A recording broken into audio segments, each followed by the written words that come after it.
ঘটনাটা শুরু হয়েছিল 3 বছর আগে। পশ্চিমবঙ্গের একটা ছোট্ট গ্রাম, নাম ধরে নাও বাঁশবনিয়া। এখনো গোটা গ্রামে মোবাইলের টাওয়ারের নেটওয়ার্ক ঠিক করে পাওয়া যায় না। সন্ধে নামলে বিদ্যুৎ চলে যায় প্রায়। আর পুকুর ঘাটে বসে চাঁদের আলোয় মাছ ধরা একটা নিয়মিত দৃশ্য। এখানেই একটা বাঁশঝাড়ের ঠিক পাশেই একটা চায়ের দোকান ছিল, যার নাম কেউ কখনো রাখেনি, কিন্তু সবাই এক নামে চিনত, রামু কাকার চায়ের দোকান। রামু মানে রামপ্রসাদ মণ্ডল। বয়স তখন ওই 35 কি 36, কিন্তু মুখটা অদ্ভুত রকম শান্ত। দোকানটা খুব সাধারণ, টিনের ছাউনি, মাটির মেঝে, দুটো কাঠের বেঞ্চ আর একটা পুরনো রেডিও এখনো রাখা, যেটা সারাদিন ফোপানো গলায় আকাশবাণী বাজায়। চা বানাতো রামু নিজে। সন্ধ্যের পর দোকান জমে উঠত।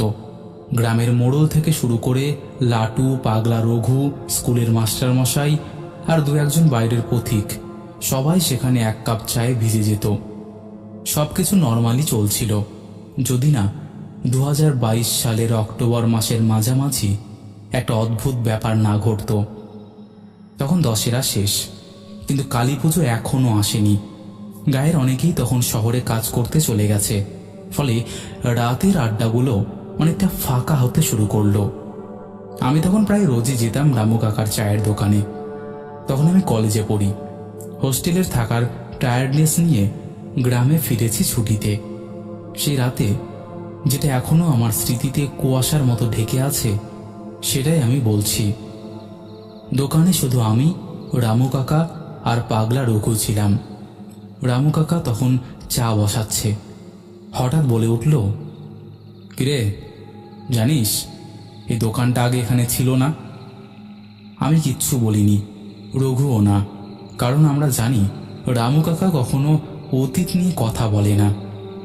রামু কাকা বলে উঠল, এই জায়গাটায় আগে একটা শ্মশান ছিল, পুকুরটা দেখছিস না, ওর ওই পারে।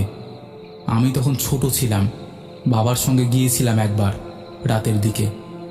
তখন তো এসব বিদ্যুৎ ছিল না, একটানা আগুন জ্বলতো, আর একটা আওয়াজ হতো কেমন যেন কেউ হাঁপাচ্ছে। আমি হাসলাম। ও রঘু একটু হেসে বলল, তা বলে তুই এই শ্মশানে চা বেচিস? রামু কাকা হঠাৎ চুপ করে গেল। তারপর নিচু গলায় বলল, আমি কাউকে বলিনি কখনো, কিন্তু গত সপ্তাহে রাতে আমি দোকান বন্ধ করে ফিরছিলাম।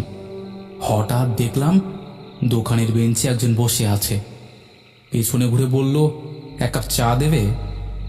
এই শুনে আমি ভাবলাম রামু কাকা হয়তো নেশা করেছে বা ঘুমের ঘোরে ভুলভাল বকছে। কিন্তু রামু কাকার চোখের চাহনি, ঠোঁটের কাঁপুনি বলে দিচ্ছিল ওগুলো বানানো কিছু না। রামু কাকা কাঁপা কাঁপা গলায় বলল, জানিস, আমি চা বানিয়ে কাপটা এগিয়ে দিতেই দেখলাম কেউ নেই।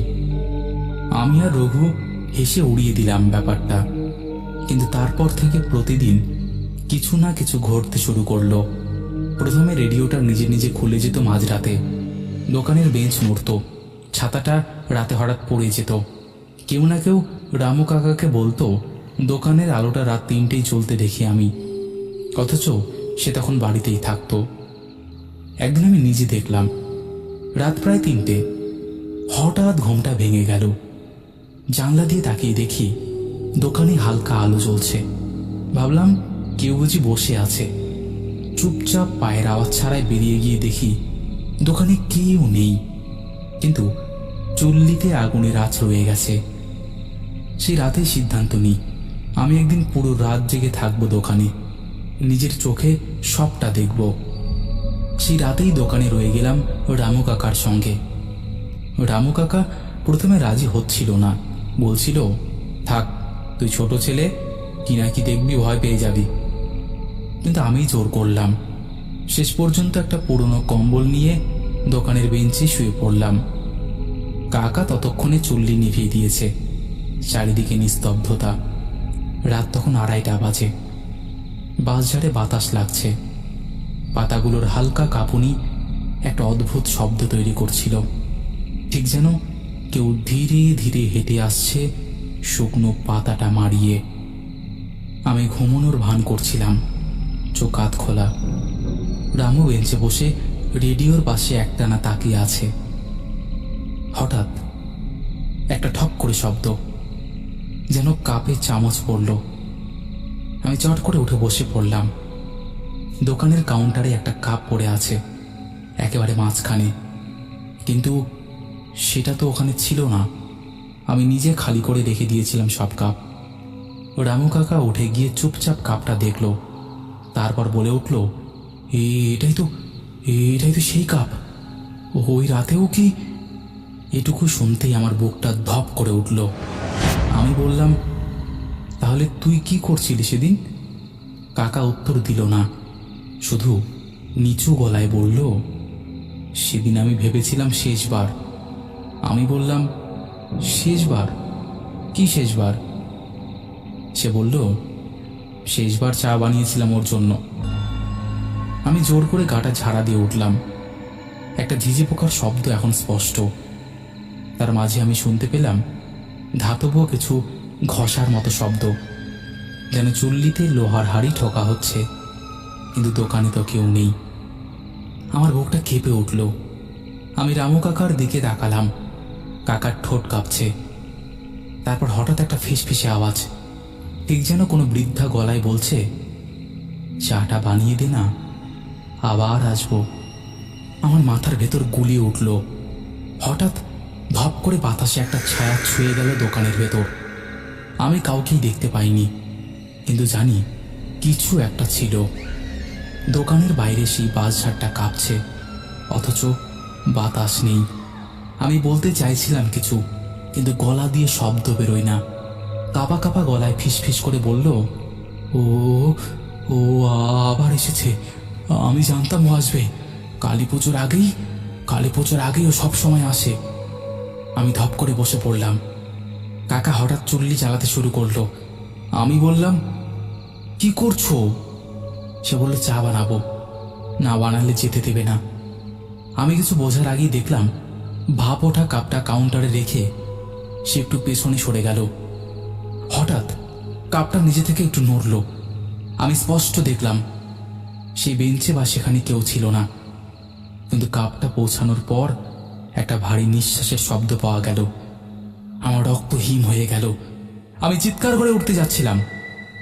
ঠিক তখনই কাকা আমার মুখটা চেপে ধরল, বলল, আরে চুপ চুপ, তাকাস না, পেছনে তাকাস না, চুপ কর।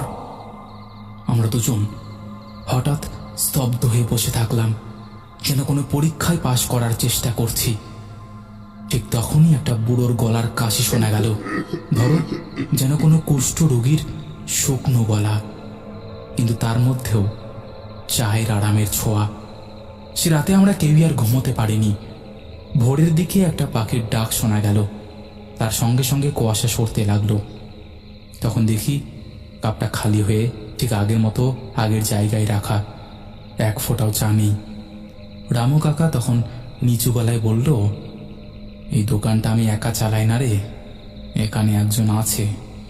সে কবে মরেছে জানি না, কিন্তু চা ওর অভ্যাস। সে কালী পুজোর আগের অমাবস্যার রাতে আসেই আসে। সেই রাতের পর থেকে আমার ভেতরটা বদলে গেল। কিন্তু এটা আমি স্পষ্ট বুঝতে পারছিলাম, চায়ের দোকানটা শুধু একটা দোকান নয়, এটা যেন এক অদৃশ্য দেওয়াল, যেখানে দুদিকের জগতের মিলন হয়। একটা দিক যেখানে আমরা থাকি, আলো, গন্ধ, মানুষ, শব্দ। আর একটা দিক যেটা নিঃশব্দ, ঠান্ডা, নিঃসঙ্গ, কিন্তু পুরনো অভ্যেসগুলো এখনো বেঁচে আছে। সেই অভ্যেসই হলো চায়ের কাপ, এক কাপ গরম চা। সেটা হয়তো কাউকে জীবনে ফিরিয়ে আনতে পারে বা টেনে নিতে পারে জীবনের বাইরের অন্ধকারে। আমি পরের বেশ কয়েক রাত রামুর সঙ্গে কাটালাম। প্রতি রাতই কিছু না কিছু অস্বাভাবিক জিনিস ঘটছিল। কখনো দোকানের র্যাক থেকে কাপ পড়ে যাচ্ছিল নিজের থেকে, কখনো দরজার পাশের বাঁশের ঝাঁকুনি হচ্ছিল, অথচ হাওয়া ছিল না এক ফোঁটাও। আবার কখনো রাতে দোকানের মধ্যে খুব হালকা হলেও একটা পোড়া গন্ধ ছড়িয়ে থাকতো, যেন আগুনের ধোঁয়ার সঙ্গে মিশে আছে নারকেল চামড়ার পোড়া চকমে। এই ঘটনার কিছুই আর স্বাভাবিক লাগছিল না। রামু কাকা ততদিনে যেন অভ্যস্ত হয়ে গেছে, কোনো কিছুতেই ভয় পায় না। একদিন আমি তাকে জিজ্ঞাসাই করে বসলাম, তুমি এত নিশ্চিন্ত থাকো কি করে? সে বলল, ভয় পেয়ে কি হবে, ও তো আছে, থাকবে, যখন চলে যাবে তখন সব ঠিক হয়ে যাবে। আমি বললাম, কে আছে, কে থাকবে? রামু কাকা শুধু একবার চোখ তুলে আমার দিকে তাকালো। তাকে আর কিছুই বলতে হয়নি, আমি বুঝে গিয়েছিলাম সে জানে, এবং সেই জানার ভার সে কাউকে দিতে চায় না। এরপর একটা রাত এলো যা আজও আমার স্মৃতিতে ঝড় তোলে। নভেম্বরের শুরু, হালকা ঠান্ডা পড়েছে, কুয়াশা তখনও ভারী হয়নি, কিন্তু বাতাসের মধ্যে একটা শূন্যতা ছিল। রামু সেদিন দোকানটা একটু আগেই বন্ধ করে বলল, আজকে যাস না, একটা ঝাঁকুনি আসবে মনে হয়। আমি কিছু না বলে ফিরে এলাম বাড়ি। রাত তখন 3টা। হঠাৎ ঘুমটা ভেঙে গেল, এমনভাবে যেমনটা ভূমিকম্পে হয় না, কিন্তু শরীর টের পায়ে কিছু একটা ঘটেছে, ঠিক তেমন।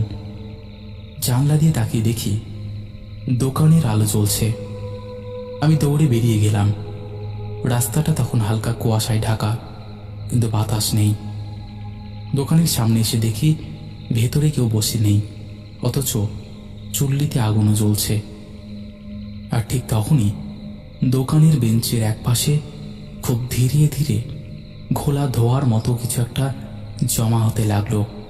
একটা অন্ধকার আকার, যেটা স্থির হয়ে বসে পড়ল, যেন অনেক ক্লান্ত কেউ অপেক্ষা করছিল এক কাপ চায়ের জন্য। আমি গলা দিয়ে কোনো আওয়াজ তুলতে পারছিলাম না, দাঁড়িয়েছিলাম পাথরের মতন। কিন্তু আমি যেন নিজের মনের মধ্যে শুনতে পেলাম একটা কণ্ঠস্বর, খুব পুরনো, যেন বহু বছর ধরে শুধু এই কথাটাই বলেছে, এক কাপ চা দে। ঠিক তখনই দোকানের পেছনের রাস্তা দিয়ে কেউ দৌড়ে এলো।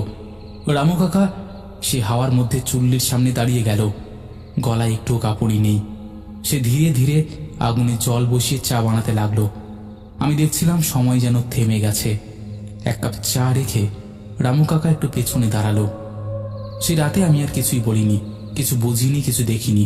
আমি শুধু জানতাম এই দোকানে একজন আছে, সে বেঁচে নেই, কিন্তু এখনো তার অভ্যেস যায়নি। তার প্রয়োজন এক কাপ চা, না দিলে সে যাবে না। তারপরে কদিন গ্রামে কিছু অদ্ভুত ঘটনা ঘটতে লাগলো। যেমন যেসব লোক রামুর দোকানে নিয়মিত যেত, তারা একে একে অসুস্থ হয়ে পড়ল। প্রথমে পাগলা রঘু। এক সকালে দেখা গেল সে নদীর ঘাটে বসে কাঁদছে আর বারবার বলছে, আমার চায়ের কাপকেই নিয়ে গেল। তারপর লাটু, যার শরীর থেকে হঠাৎ পুরন্ত ধোয়ার গন্ধ আসছিল। কোনো ডাক্তারই কিছু ধরতে পারল না, অথচ সে কেমন যেন ধোঁয়ায় ঝাপসা চোখে তাকিয়ে থাকতো সারাদিন। গ্রামের বয়স্করা বলতে লাগলো, ওই দোকানটাতে কিছু আছে, কালী পুজোর আগে সন্ধ্যায় তোরা ভুলে ওদিকে যাস না। আমি তখন নিজের চোখে যা দেখেছি তাতে ভয় আর অবিশ্বাসের কোনো জায়গা ছিল না। আমি শুধু জানতাম রামু কাকা কিছু জানে, অনেক বেশি জানে, কিন্তু বলতে চায় না। আমি এক সন্ধ্যায় আবার দোকানে গেলাম। কাকাকে জিজ্ঞেস করলাম, তুমি কি জানো, সে কি প্রতি রাতে আসে? সে কিছুক্ষণ চুপ করে থেকে বলল, আমি শুধু জানি ও চা ছাড়া কিছু চায় না। আমি বললাম, তাহলে বাকিদের কি হচ্ছে, রঘু, লাটু? সে মাথা নিচু করে বলল, ওরা কেউ কথা রাখেনি, ওদের কেউ কেউ চায়ের কাপ নিয়ে ঠাট্টা করেছিল এক রাতে। আমি বুঝলাম এই আত্মা বা ছায়া যাই হোক না কেন, ওর রাগ নেই, কিন্তু সে নিয়মের বাইরে কিচ্ছু সহ্য করে না। ওর অভ্যেস এক কাপ চা নির্জনে, সেটা না পেলেই কেউ না কেউ শাস্তি পায়। এরপর একদিন কালী পুজোর আগের রাত একটা ভয়ঙ্কর ঘটনা ঘটল। দোকান বন্ধ ছিল, রামু চুল্লি জ্বালায়নি, রেডিও বাজেনি। রামু সে রাতে অসুস্থ বলে শুয়েছিল, কিন্তু আমি জানালার বাইরে দেখলাম রাত 3টেই দোকানে আলো জ্বলছে।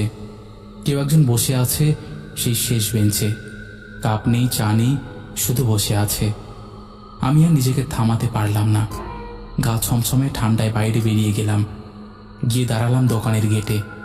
তখন দেখতে পেলাম সেটা একটা ছায়া না, এবার একজন মহিলা বসে আছে। মাথায় ঘোমটা টানা, মুখটা ঝাপসা, কিন্তু চোখ দুটি এক দৃষ্টে তাকিয়ে রয়েছে আমার দিকে। আমি বুঝতে পারছিলাম না এগুলো হচ্ছেটা কি। তারপর ধীরে ধীরে সে হাওয়ার মতো মিলিয়ে গেল পেছনের বাঁশঝাড়ের ভেতরে। আমি শিউরে উঠলাম। সে রাতে আমি ঘুমোতে পারিনি। রামুকে সকালে গিয়ে দেখি সে যেন আরো শুকিয়ে গেছে, চোখের তলায় কালি, কণ্ঠে ফাটা ফাটা স্বর। আমি তাকে জিজ্ঞাসা করলাম, তুমি জানো কাল রাতে কে এসেছিল? সে কিছু বলল না, কেবল জানালার দিকে তাকিয়ে থাকলো। তারপর দীর্ঘশ্বাস ছেড়ে বলল, জানি আমি ভুলে গিয়েছিলাম। তারপর হঠাৎ বলে উঠল, তুই যদি সত্যিটা জানতে চাস তাহলে আজ রাতে দোকানে আয়, আমি সব বলবো। সেই রাতেই আবার গেলাম। চাঁদের আলো নেই, কুয়াশা ঘন, বাতাস নিঃশব্দ। রামু বসেছিল বেঞ্চে। সেদিন আবার বৃষ্টি শুরু হয়েছিল। চোখের সামনে চা বসানো, আগুন জ্বলছে ধীরে ধীরে। আমি বসতেই সে বলতে শুরু করলো, অনেক বছর আগে, আমি তখন খুব ছোট। মা মারা গেছিল তখন। বাবা আমাকে রেখে রোজ রাতে দোকান চালাতো। তখন দোকানটা ওই দিকেই ছিল, বাঁশঝাড়ের পাশে। একদিন হঠাৎ একটা বৌদি এলো। শহর থেকে এসেছে বলে বলতো, কিন্তু মুখটা কেমন যেন একটা অদ্ভুত রকমের, চোখ দুটো কুয়াশার মতন। সে চা খেত রোজ রাতে, 1 কাপ গরম চা। বলতো চা না খেলে ঘুম আসে না। বাবা একদিন বলল, তুমি কালী পুজোর দিন এসো না, সেদিন দোকানটা বন্ধ থাকবে। কিন্তু সেদিনও সে এলো। আমি পেছন থেকে দেখেছিলাম। বাবা বলল, আর চা নেই। ও বলল, তাহলে আগুনটা দাও, আমি নিজে বানিয়ে নিই। বাবা রাজি হয়নি। এরকম কথা চলতে চলতে হঠাৎ আগুন ছিটকে গিয়ে পড়ল সেই মহিলার গায়ে। মহিলাটার সাথে দোকানটা পুড়ে ছাই হয়ে গেল। বাবা এরপর পাগল হয়ে গিয়েছিল। দোকানটা এই তো আমি আবার শুরু করি অনেক বছর পরে, নতুন জায়গায়, নতুন রূপে। কিন্তু সেই রাতটার অভিশাপ আমার মাথায় থেকে যায়। প্রতি বছর কালী পুজোর আগের অমাবস্যায় সে ফিরে আসে 1 কাপ চায়ের জন্য। যদি না পায় তবে কাউকে সে নিয়ে যায়। এরপর আর রামু কাকা বেশি দিন বাঁচেনি। যেহেতু ওনার সাতকুলে কেউ ছিল না, ওই দোকানটাও তালা মেরে রাখা হয়েছিল। কিন্তু রোজ কেউ না কেউ বলতো, কেউ বসে থাকে বেঞ্চের এক কোনায়। অমিত এই ছিল ঘটনা। ভালো লাগলে অবশ্যই পড়ে শুনিও। ইতি সুপ্রতিম। তো বন্ধুরা, এই ছিল আমাদের প্রথম একটা ঘটনা।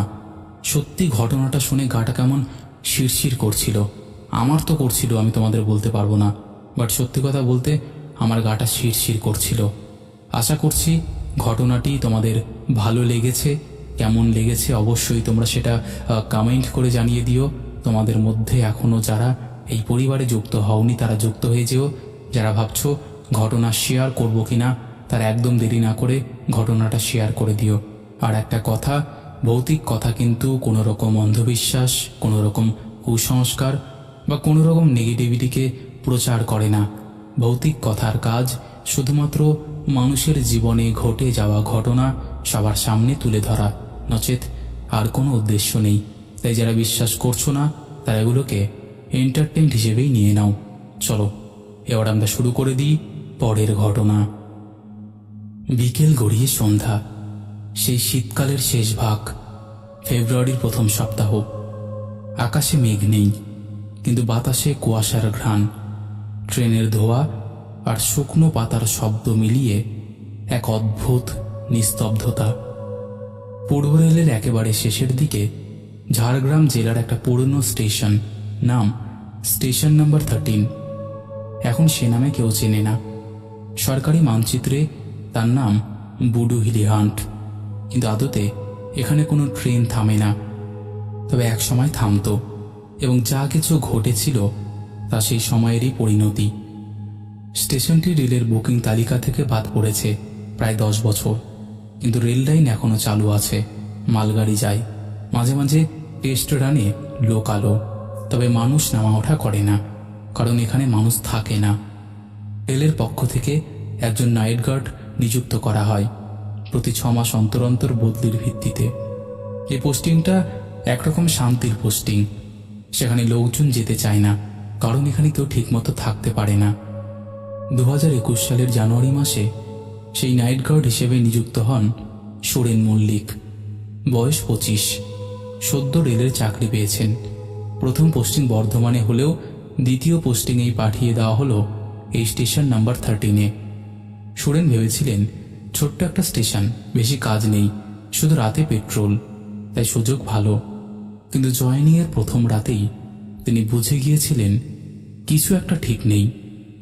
স্টেশনটিতে পৌঁছানোর একমাত্র রাস্তা জঙ্গল ঘেরা একটি কাঁচা পথ, আশেপাশে দুটো পুরনো কুড়ে ঘর যেগুলো আগেই তালাবদ্ধ, বিদ্যুৎ নেই।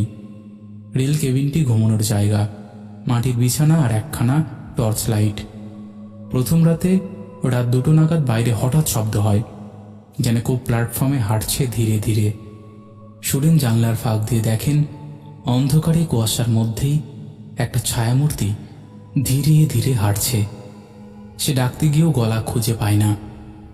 সাইলেন্স চারিপাশে যেন গিলে ফেলেছে শব্দ।